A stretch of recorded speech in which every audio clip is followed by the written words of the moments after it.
বিনন্দীয়া সৃষ্টিৰ আমিয়েই গৰাকী।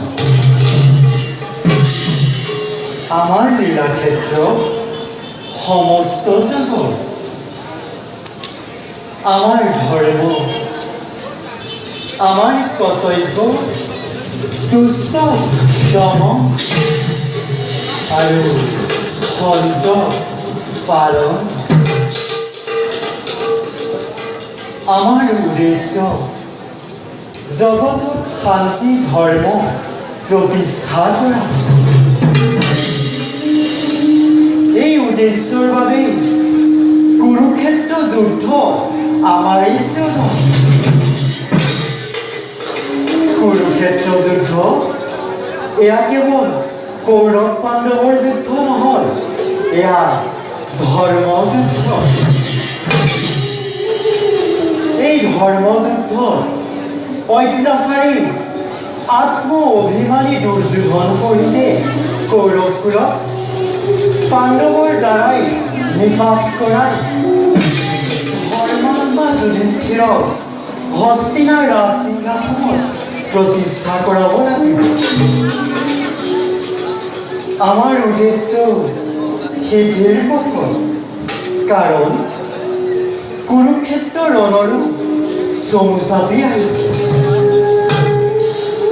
যুদ্ধক্ষেত্ৰত ভীষ্ম দ্ৰোণ আদি বীৰসকলে প্ৰাণাহুতি দিছে।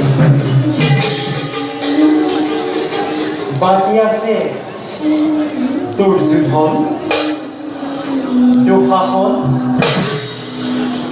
কৰ্ণ, শৈল আদি অধৰ্মী কৌৰৱ। সিহঁতৰ পতন অৱশ্যাম্ভী, কাৰণ আমি জগতৰ গৰাকী, আমি কৃষ্ণ।